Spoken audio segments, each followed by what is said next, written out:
Reading by Lars Rolander. From an Amber Block by Tom Curry. "These should prove especially valuable and interesting without a doubt, Marable," said the tall, slightly stooped man. He waved a long hand toward the masses of yellow brown which filled the floor of the spacious workrooms, towering almost to the skylights, high above their heads. A giant amber block at last gives up its living, ravenous prey. "Is that coal in the biggest one with the dark center?" asked an attractive young woman who stood beside the elder of the men. "I'm inclined to believe it will prove to be some sort of black liquid," said Marable, a big man of 35. There were other people about the immense rooms, the laboratories of the famous Museum of Natural History. Light streamed in from the skylights and windows. Fossils of all kinds, some immense in size, were distributed about. Skilled specialists were chipping away at matrices, other artists were reconstructing, doing 1,000 things necessary to the work. A hum of low talking, accompanied by the irregular tapping of chisels on stone, came to their ears, though they took no heed of this, since they worked here day after day, and it was but the usual sound of the paleontologist's laboratory. Marable threw back his blond head. He glanced again toward the dark-haired, blue-eyed young woman, but when he caught her eye, he looked away and spoke to her father, Professor Young. "I think that big one will turn out to be the largest single piece of amber ever mined," he said. "There were many difficulties in getting it out, for the workmen seemed afraid of it, did not want to handle it for some silly reason or other." Professor Young, curator, was an expert in his line, but young Marable had charge of these particular fossil blocks, the amber being pure because it was mixed with lignite.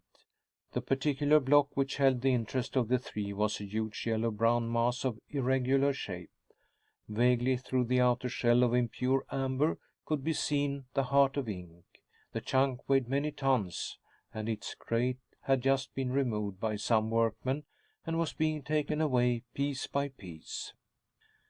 The three gazed at the immense mass which filled the greater part of one end of the laboratory and towered almost to the skylights. It was a small mountain compared to the size of the room, and in this case the mountain had come to man. "Miss Betty, I think we had better begin by drawing a rough sketch of the block," said Marable. Betty Young, daughter of the curator, nodded. She was working as assistant and secretary to Marable. "Well, what do you think of them?" The voice behind them caused them to turn, and they looked into the face of Andrew Leffler, the millionaire paleontologist, whose wealth and interest in the museum had made it possible for the institution to acquire the amber. Leffler, a keen, quick-moving little man, whose chin was decorated with a white Van Dyck beard, was very proud of the new acquisition. "Everybody is talking about the big one," he continued, putting his hand on Marable's shoulder. "Orling is coming to see, and many others. As I told you, the workmen who handled it feared the big one. There were rumors about some unknown devil which lay hidden in the ink-like substance, caught there like the proverbial fly in the amber. Well, let us hope there is something good in there, something that will make worthwhile all our effort." Leffler wandered away to speak to others who inspected the amber blocks. "Superstition is curious, isn't it?" said Marable. "How can anyone think that a fossil creature, penned in such a cell for thousands and thousands of years, could do any harm?" Professor Young shrugged. "It's just as you say. Superstition is not reasonable. These amber blocks were mined in the Manchurian lignite deposits by Chinese coolies under Japanese masters. They believe anything, the coolies. I remember working once with a crew of them that thought—" The professor stopped suddenly, for his daughter had uttered a little cry of alarm. He felt her hand upon his arm and turned toward her. "What is it, dear?" he asked. She was pointing toward the biggest amber block, and her eyes were wide open, and showed she had seen something, or imagined that she had seen something that frightened her. The Professor Young followed the direction of her finger. He saw that she was staring at the black heart of the amber block, but when he looked he could see nothing but the vague, irregular outline of the inky substance. "What is it, dear?" asked Young again. I thought I saw it looking out. Eyes that stared at us." The girl broke off, laughed shortly, and added, "I suppose it was Mr. Leffler's talking. There's nothing there now." "Probably the Manchurian devil shows itself only to you," said her father jokingly. "We'll be careful, dear. If it takes a notion to jump out at you, call me and I'll exorcise it for you." Betty blushed and laughed again. She looked at Marable, expecting to see a smile of derision on the young man's face, but his expression was grave. The light from above was diminishing. Outside sounded the roar of home-going traffic. "Well, we must go home," said Professor Young. "There's a hard and interesting day ahead of us tomorrow, and I want to read Orling's new work on matrices before we begin chipping at the amber." Young turned on his heel and strode toward the locker at the end of the room where he kept his coat and hat. Betty, about to follow him, was aware of a hand on her arm, and she turned to find Marable staring at her. "I saw them too," he whispered. "Could it have been just imagination? Was it some refraction of the light?" The girl paled. I don't know," she replied in a low voice. "I thought I saw two terrible eyes glaring at me from the inky heart. But when father laughed at me, I was ashamed of myself and thought it was just my fancy." "The center is liquid, I'm sure," said Marable. "We will find that out soon enough, when we get started." "Anyway, you must be careful, and so must father," declared the girl. She looked at the block again, as it towered there above them, as though she expected it to open and the monster of the coolest imagination leap out. "Come along, Betty," called her father. She realized then that Marable was holding her hand. She pulled away and went to join her father. It was slow work chipping away the matrix. Only a bit at a time could be cut into, for they came upon many insects embedded in the amber. These small creatures proved intensely interesting to the paleontologists, for some were new to science and had to be carefully preserved for study later on. Marable and her father labored all day. Betty, aiding them, was obviously nervous. She kept begging her father to take care, and finally, when he stopped work and asked her what ailed her, she could not tell him. "Be careful," she said again and again. Her father realized that she was afraid of the amber block, and he poked fun at her carelessly. Marable said nothing. "It's getting much softer, now the outside shell is pierced," said Young late in the day. "Yes," said Marable, pausing in his work of chipping away a portion of matrix. "Soon we will strike the heart, and then we will find out whether we are right about it being liquid. We must make some preparations for catching it, if it proves to be so." The light was fading. Outside it was cold, but the laboratories were well heated by steam. Close by where they worked was a radiator, so that they had been kept warm all day. Most of the workers in the room were making ready to leave. Young and Marable, loath to leave such interesting material, put down their chisels last of all. Throughout the day, various scientific visitors had interrupted them to inspect the immense amber block and hear the history of it. All day Betty Young had stared fascinatedly at the inky center. "I think it must have been imagination," she whispered to Marable, when Young had gone to don his coat and hat. "I saw nothing today." "Nor did I," confessed Marable. "But I thought I heard dull scrapings inside the block. My brain tells me I'm an imaginative fool, that nothing could be alive inside there. But just the same, I keep thinking about those eyes we thought we saw. It shows how far the imagination will take one." "It's getting dark, Betty," said her father. "Better not stay here in the shadows, or the devil will get you. I wonder if it will be Chinese or up-to-date American." The girl laughed, said good night to Marable, and followed her father from the laboratory. As they crossed the threshold, a stout, red-faced man in gray uniform, a watchman's clock hanging at his side, raised his hat and smiled at the young woman and her father. "Hello, Rooney!" cried Betty. "How d'ye do, Miss Young? Stayin' late this evenin'?" "No, we're leaving now, Rooney. Good night." "Good night, Miss Young. Sleep happy." "Thanks, Rooney." The old night watchman was a jolly fellow, and everybody liked him. He was very fond of Betty, and the young woman always passed a pleasant word with him. Rooney entered the room where the amber blocks were. The girl walked with her father down the long corridor. She heard Marable's step behind them. "Wait for me a moment, father," she said. She went back, smiling at Marable as she passed him, and entered the door, but remained in the portal and called to Rooney, who was down the laboratory. He came hurrying to her side at her nervous hail. "What is it, ma'am?" asked Rooney. "You'll be careful, won't you, Rooney?" she asked in a low voice.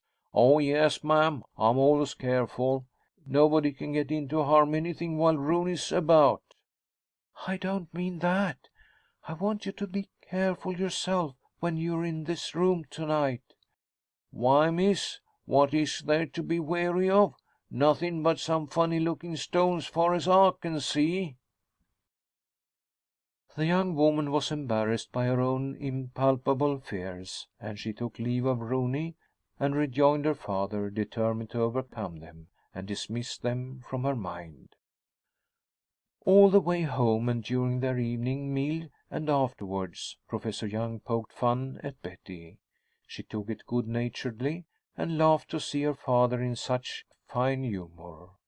Professor Young was a widower, and Betty was housekeeper in their flat, though a maid did the cooking for them and cleaned the rooms. The young woman planned the meals and saw to it that everything was homelike for them.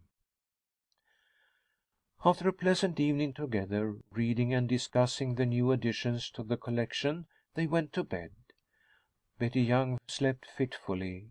She was harassed by dreams of huge eyes that came closer and closer to her, that at last seemed to engulf her.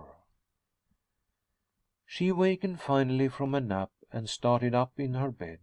The sun was up, but the clock on the bureau said it was only 7 o'clock, too early to rise for the day's work.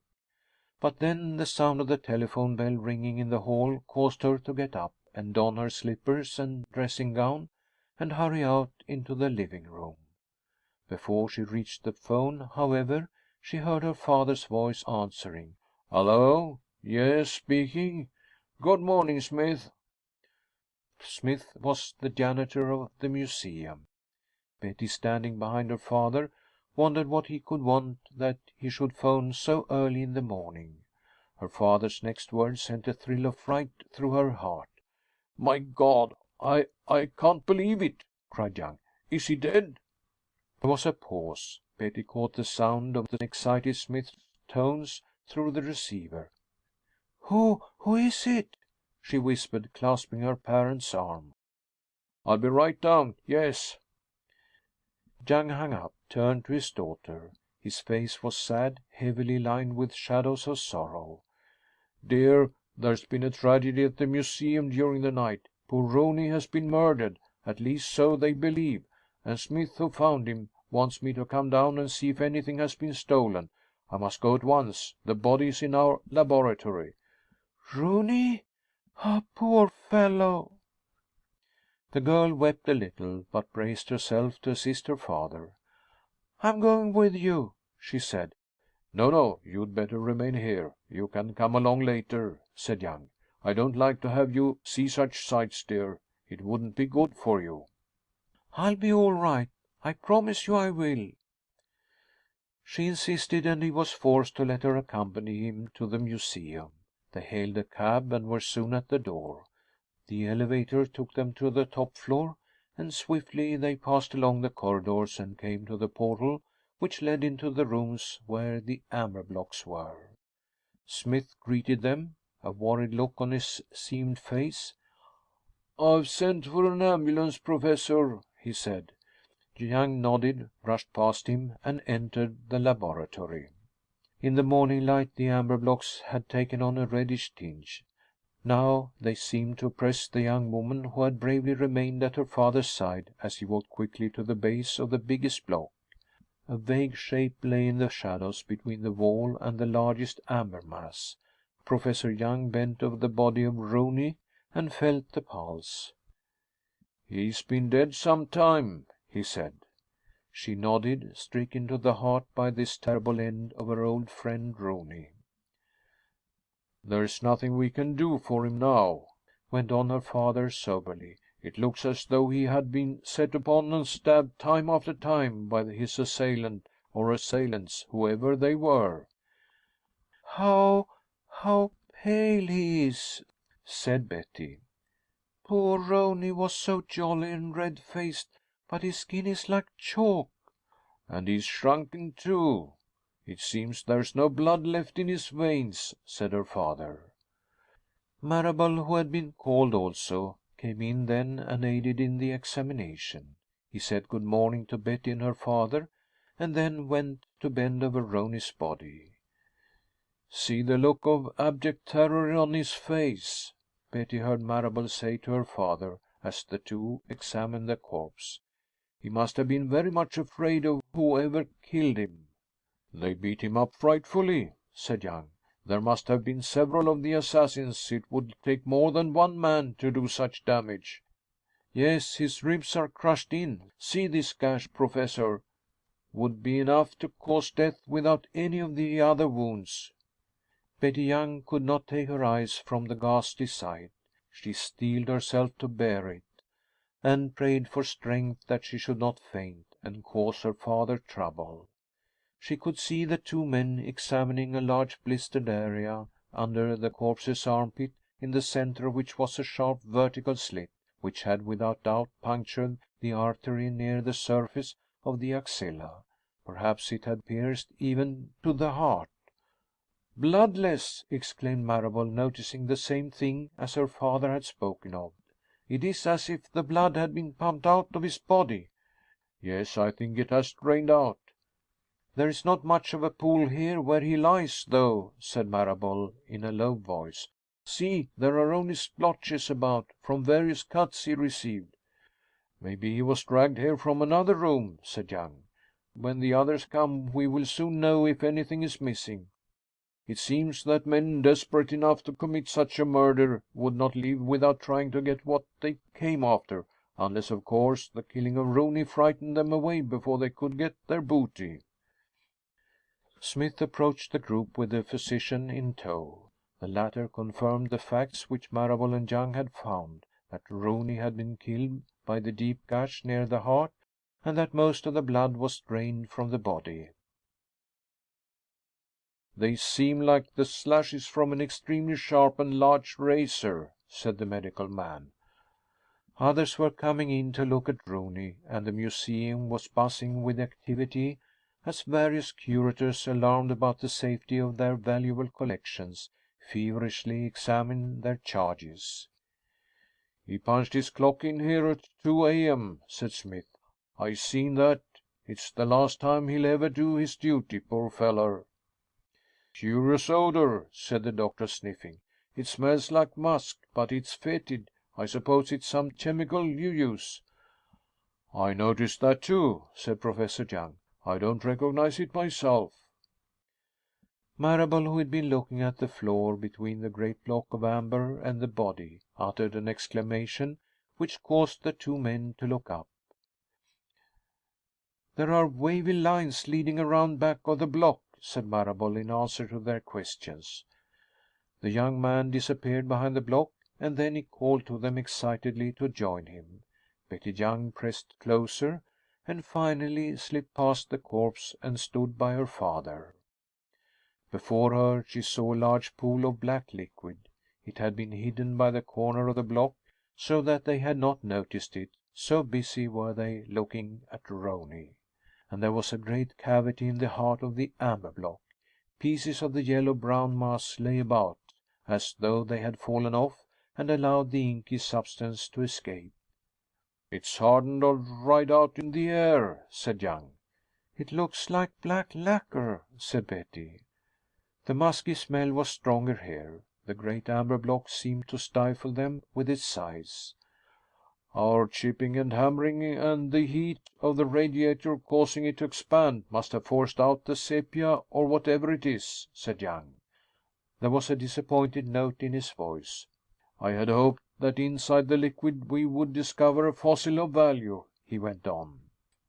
Marable looked at Betty Young. They stared at one another for some seconds, and both knew that the same thought had occurred to the other. The frightful eyes, had they then been but figments of their imagination? Marable began looking around carefully here and there. Betty realized what he was doing, and she was frightened. She went to his side. "Oh, be careful," she whispered. "The giant block has been moved a little," he replied, looking into her pretty face. "Have you noticed that?" Now that she was told to look, she could see the extremely heavy amber block was no longer in the position it had been in. Marks on the floor showed where it had been dragged or shifted from its original resting place.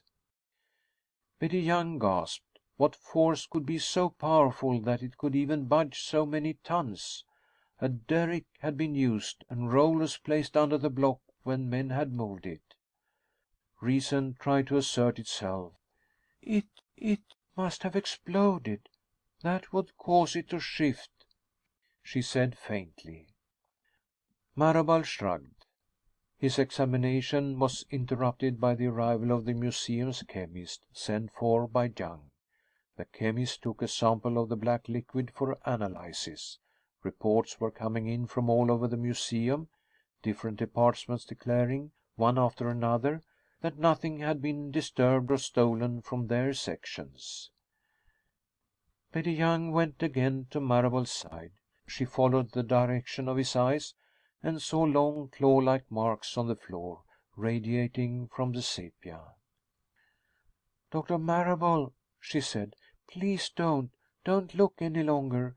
Leave this terrible place for the day, anyway, until we see what happens in the next 24 hours." He smiled and shook his head. "I must make a search," he replied. "My brain calls me a fool, but just the same, I'm worried." "Do you really think?"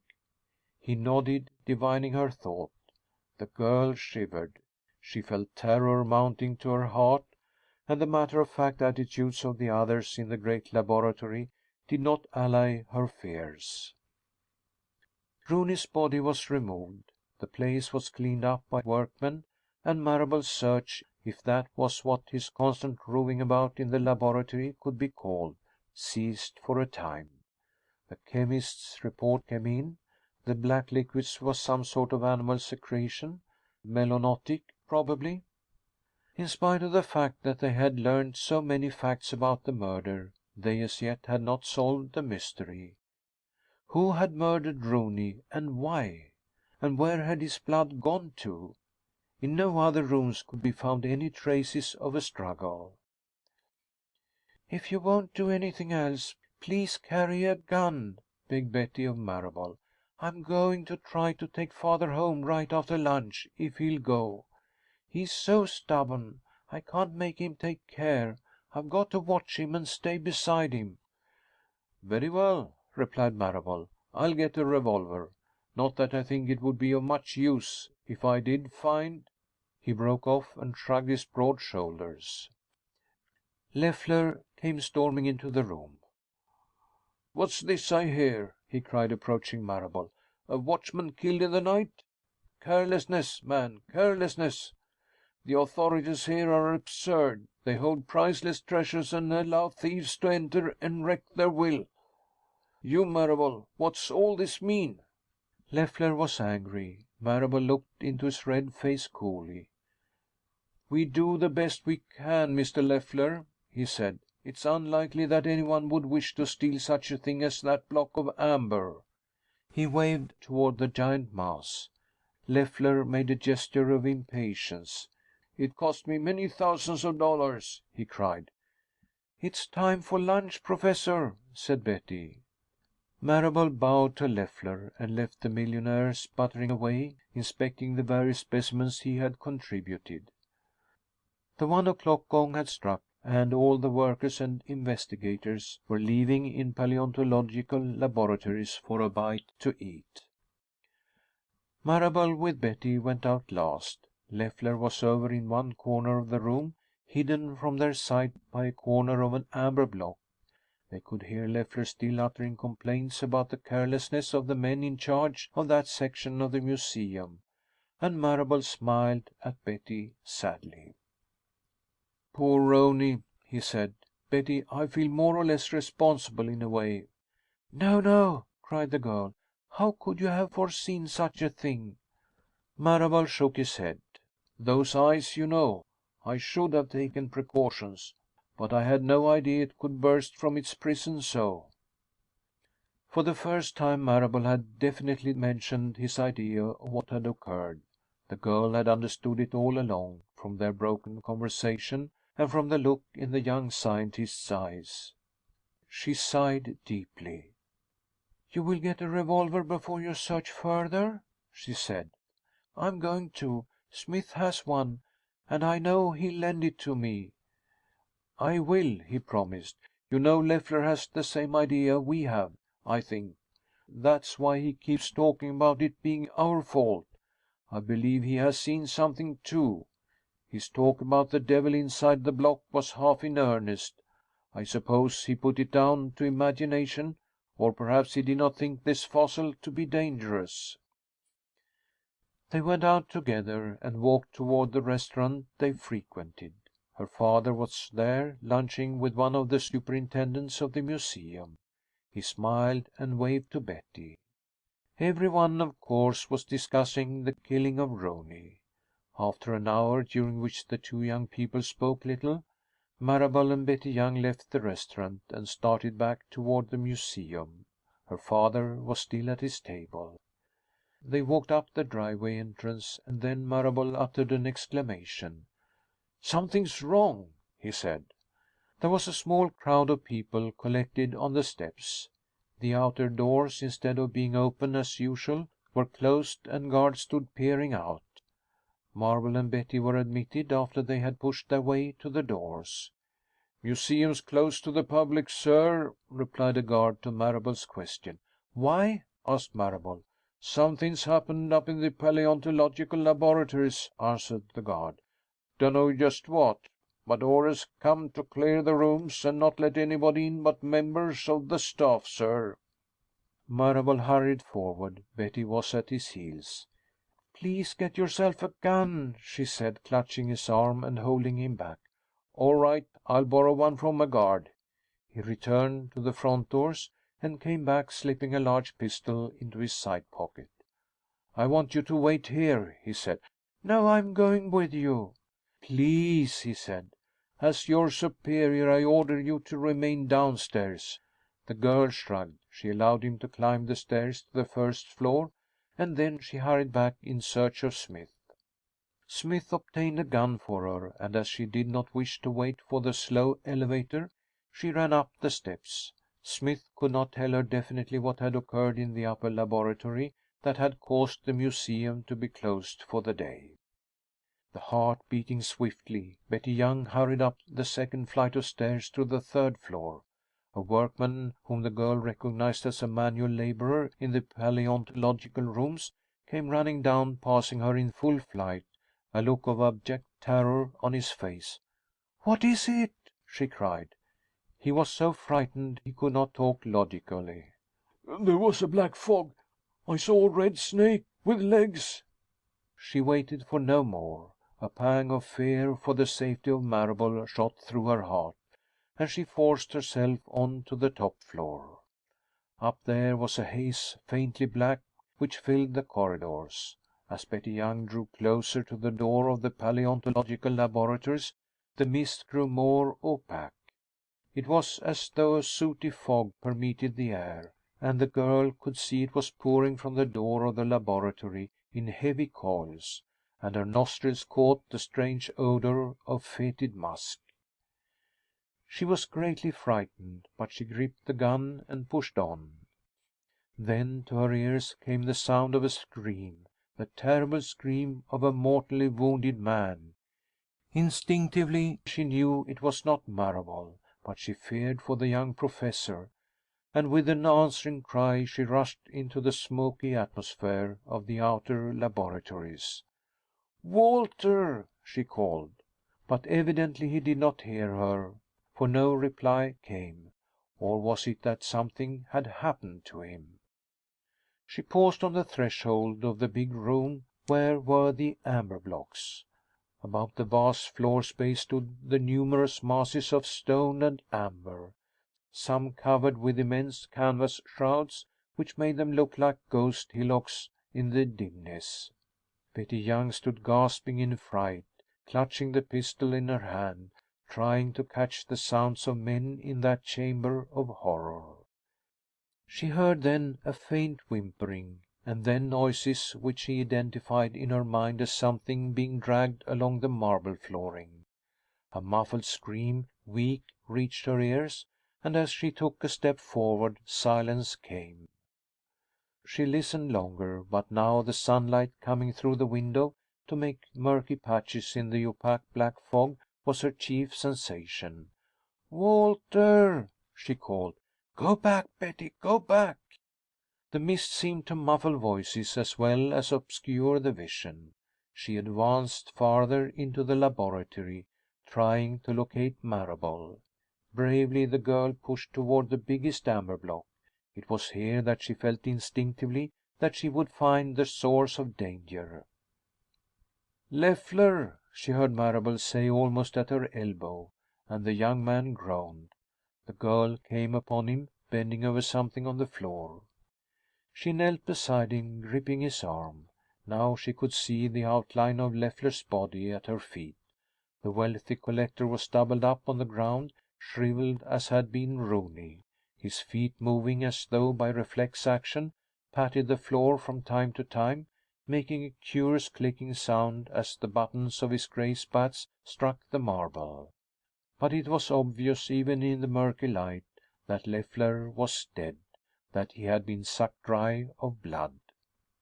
Betty Young screamed. She could not help it. The black fog choked her, and she gasped for breath. Leaving Marable, she ran toward the windows to throw them open.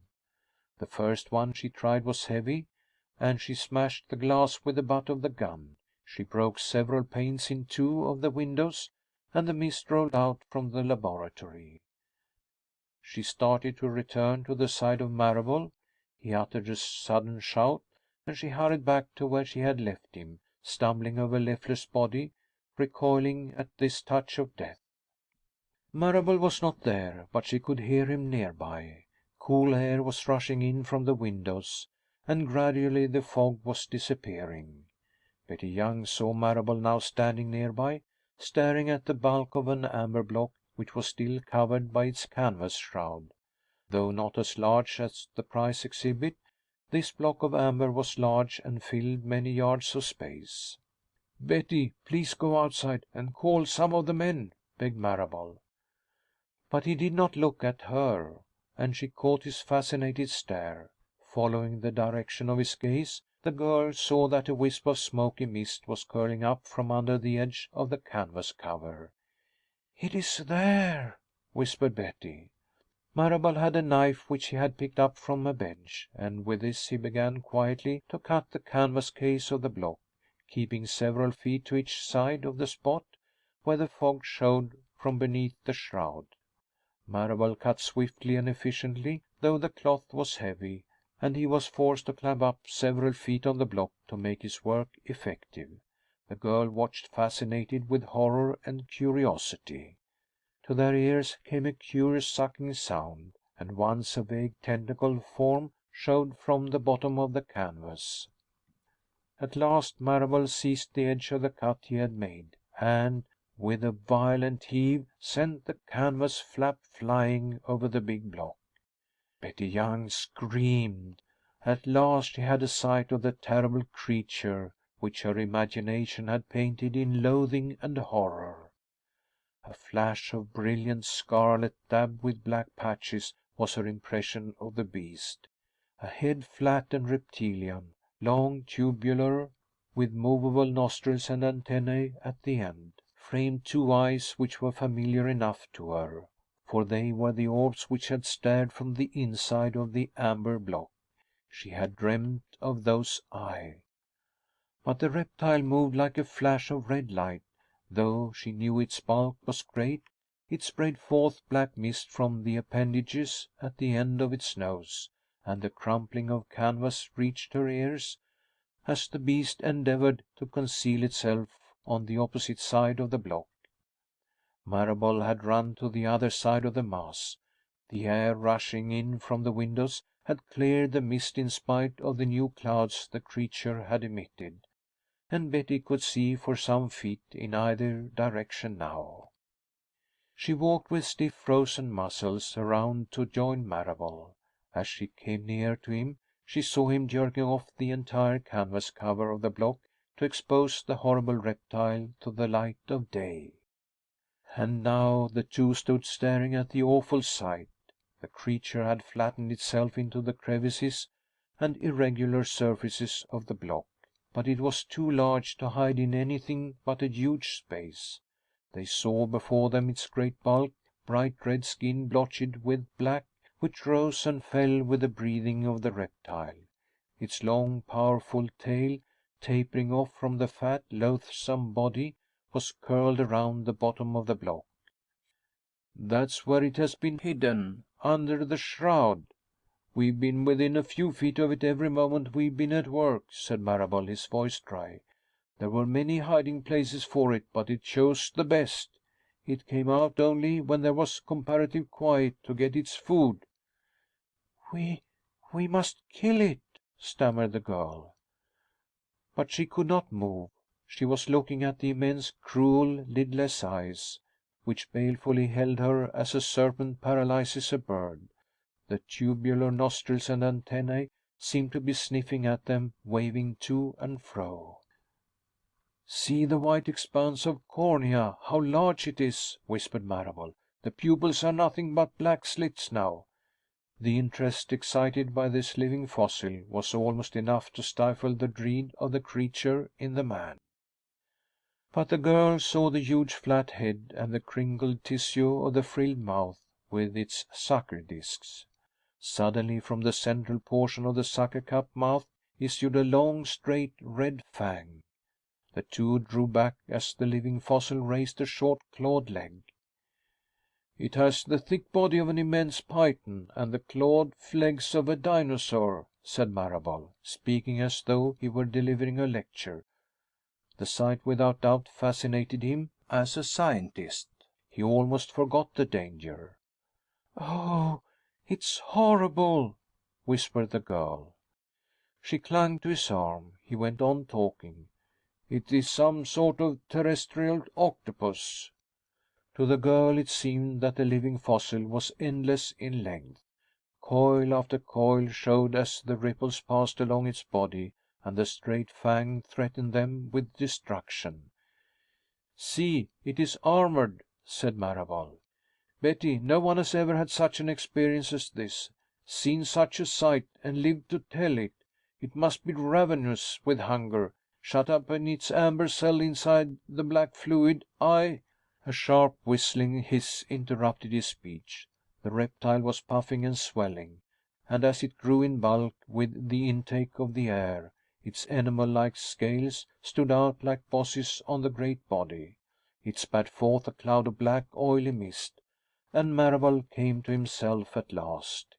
He raised his revolver and fired at the creature, sending shot after shot from the heavy revolver into the head. Betty Young screamed as the reptile reared up and made a movement toward them. Marable and the girl retreated swiftly, as the beast thumped to the floor with a thud and started at them, advancing with a queer, crawling movement. It was between them and the door. Betty thrust her gun into Marable's hands, for his own was empty, and he had hurled it at the monster. "Hurry! Run for your life!" ordered Marable, placing himself between Betty and the reptile. She would not leave him till he swerved to one side, going dangerously close to the beast and firing into its head. The rush of the flowing body stopped. It turned and pursued him, leaving the girl safe for the moment, but separated from Marable. Luckily, on the smooth marble, it could not get an efficient grip with its claw-like arms. It was clumsy in its gait, and for a time the man eluded it. Betty Young, looking up for a weapon, calling for help at the top of her lungs, caught sight of a fireman's axe in a glass case on the wall. She ran over, smashed the glass with a small hammer, and took out the heavy axe. Shot after shot reverberated through the big laboratory as Marble tried to stop the monster. Betty, bravely closing in from the rear, saw Marable leaping from side to side as the brute struck viciously at him time and again. The creature had been emitting cloud after cloud of black fog, and the atmosphere, in spite of the open windows, was dim in its vicinity. Vaguely Betty heard shouts from the far hall, but all she could do was to call out in return and run toward the horror. Marable, out of breath, had climbed to the top of an amber block. Betty, close by, saw the reptile rear its bulk up into the air until it was high enough to strike the man. Before it could send forth its death-dealing fang to pin Marable to the block, however, Betty Young brought the axe down on its back with all her strength. There was a sickening thud as the sharp weapon sunk deep into the fleshy back. She struck again, and the creature fell in folds, like a collapsing spring. It lashed back at her, but she leaped clear as it slashed in agony, thrashing about so that the whole room seemed to rock. Marable came scrambling down the side of the block to help her. He was breathing hard, and she turned toward him. As Betty looked away, a portion of the scarlet tail hit her in the body, and she fell, striking her head on the floor. Marable reached down, seized the axe, and in a desperate frenzy hacked at the reptile's awful head. He leaped in and out like a terrier, sinking the axe deep into the neck and head of the beast. He gave the impression of slashing at heavy rubber, and Betty Young, trying to drag herself away from that dangerous body, heard his whistling breath. They were almost hidden from one another now in the mist which came from the thing's nostrils. "Help! Help!" screamed the girl, mustering her last strength in the despairing cry. She saw Marable go down then, as the reptile hit him a glancing blow with its body. When the powerful young fellow did not rise, the girl thought it was all over. The air really became black to her. She fainted and lay still. When Betty Young opened her eyes, the air had cleared greatly, and she could see the familiar outlines of the paleontological laboratory and the bulks of the amber blocks. Her father was holding her head in his lap and was bathing her temples with water. "Darling," he said, "are you badly hurt?" "No," she murmured faintly. "I'm all right. But Walter did it?" "He's all right," said her father. "The reptile was dying and could do him no damage. We finished it off." Then Marable, covered with blood, which he was trying to wipe from his hands and clothes, came and smiled down at her. "Well," said Professor Young, "you two have mutilated a marvelous and unique specimen between you." There were several men examining something nearby. Turning her eyes in their direction, Betty saw they were viewing the remains of the reptile. Marable helped her to her feet and stood with one arm about her. Professor Orling, the famous specialist on fossil reptiles, was speaking now, and the others listened. "I think we will find it to be some sort of missing link between the dinosaurs and the mosasaurs. It is truly unbelievable that such a creature should be found alive. but perhaps it can be explained. It is related to the amphibians and was able to live in or out of the water. Now we have many instances of reptiles such as lizards and toads penned up in solid rock but surviving for hundreds of years. Evidently this great reptile went through the same sort of experience.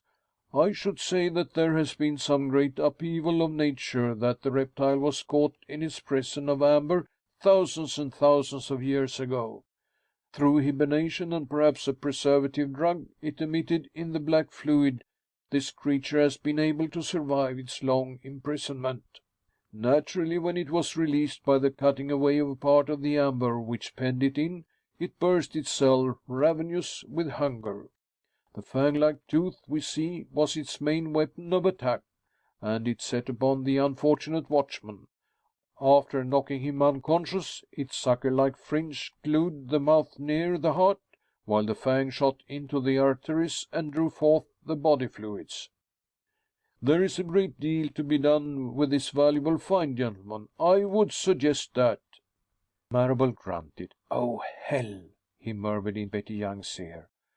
"To the devil with paleontology, Betty. You saved my life. Come out and let's get married. I love you."